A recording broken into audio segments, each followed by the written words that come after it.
akan menjelaskan tentang modul 3 yang berjudul komunitas. Baik, di sini saya akan menjelaskan tentang vocabulary development.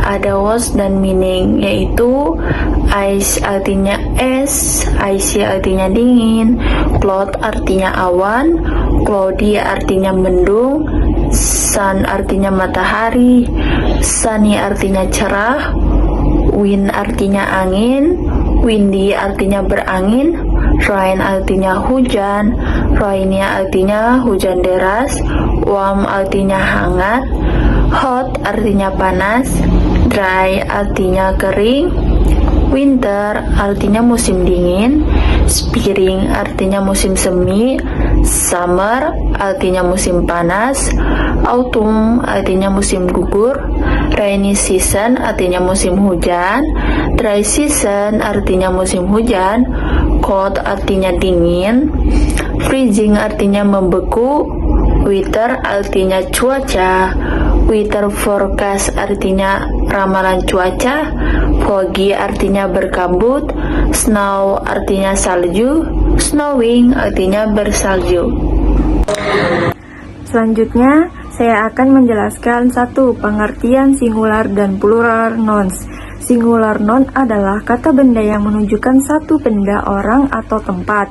Contohnya, a book, a house, a university. Plural noun adalah kata benda yang menunjukkan lebih dari satu benda atau orang. Contohnya, books, house, universities. 2. Ciri-ciri singular nouns. Kata benda tunggal tidak bisa berdiri sendiri. Singular noun harus memiliki 1. Artikel seperti a atau an, 2. Possessive adjectives seperti may, his, her, their, 3. Possession seperti Alice, teacher, dan sebagainya. Contoh penggunaan kata yang benar dan salah. Yang benar, hey bush, a book. Yang salah, hey bush, book. 3. Pembentukan plural noun. Secara umum, kata benda jamak dibuat dengan menggunakan min s pada kata benda tunggal. Contoh, book, books, teacher, teacher. Kata benda jamak tidak boleh menggunakan artikel a atau an. 4. Bentuk jamak tidak beraturan. Beberapa kata benda tidak mengikuti aturan penambahan min s. Bentuk jamaknya berubah secara khusus. Contohnya seperti a man, man, a woman, woman, a child, children, a tooth, teeth, a mouse, mouse. 5. Contoh kalimat singular dan plural. Singular, contohnya I have a book, say words to study. 5. Contoh kalimat singular dan plural. 1. I have a book. 2.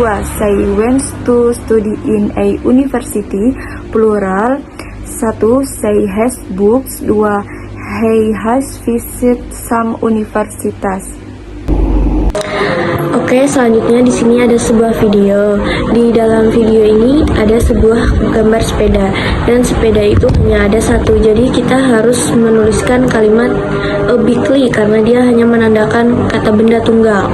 Selanjutnya ada gambar kelereng.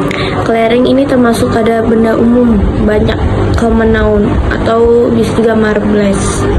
Lalu ada 3 gambar guru yang dibaca 3 teachers karena lebih dari satu orang, jadi ada tambahan s di belakang kalimat teacher yang awalnya teacher jadi teachers, dan termasuk kata benda jamak.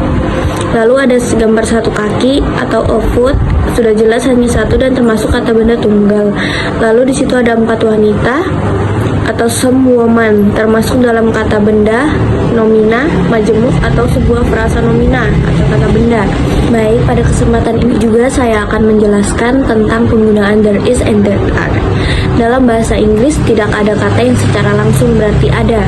Untuk menyatakan ada, kita harus menggunakan there is atau there are. Apa perbedaan penggunaan there is atau there are? There is digunakan untuk benda tunggal, sedangkan there are digunakan untuk benda jamak. Contohnya, there are is book in my bag. Kalimat ini menggunakan there is karena kata bendanya tunggal, yaitu a book, hanya satu buku. Sedangkan there are some books in my bag. Pada kalimat ini digunakan there are karena kata bendanya jamak, books, berarti banyak buku. Contoh lain ada there is a woman in the canteen. Berarti bendanya adalah a woman, tunggal, sehingga memakai there is. There are some woman in the canteen. Kata bendanya woman yang berarti bentuk jamak, sehingga menggunakan there are. Jadi kesimpulannya, perhatikan bentuk kata benda setelahnya. Jika tunggal gunakan there is, dan jika jamak gunakan there are. Next, I will discuss describing the weather. In Indonesia, there are two seasons, the rainy season and the dry season. Di Inggris terdapat 4 musim, musim semi, musim panas, musim gugur, dan musim dingin. Ada beberapa kosakata umum yang digunakan untuk mendeskripsikan cuaca, seperti rainy hujan, sunny cerah, windy berangin, cloudy berawan, hailing hujan es, snowing bersalju, foggy berkabut, lightning petir. Untuk menanyakan cuaca, kita bisa mengatakan bagaimana cuaca saat ini atau hari ini sangat dingin ya. Untuk menjawab pertanyaan-pertanyaan ini, kita bisa menjawab dengan kalimat seperti hari ini cerah, hari ini sangat dingin, atau sekarang sedang hujan. That's all my presentation about describing weather. Baik, di sini saya akan menjelaskan sebuah video yang berisi tentang bagaimana cuaca hari ini dan musim apa ini. Salah satunya ada how is the weather today? It is cloudy, yang artinya bagaimana cuaca hari ini? Hari ini mendung. Atau what is the season? It is summer. Musim apa ini? Ini adalah musim panas. Sekian penjelasan secara singkat dari video tersebut. Intro to chapter. Welcome to the third chapter of your basic English grammar journey. This chapter explores the theme of communities. Communities are group of people who live, work or interact together, sharing common interests, value and goals, understanding how to talk about your community and the roles people play within it. It is an essential part of communication.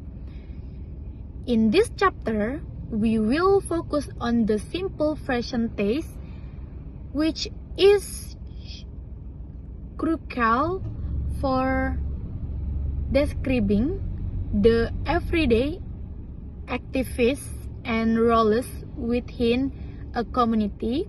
By mastering these tense, you will be able to talk about what people do regularly, their routines, and the general facts about the community you live in or are learning about.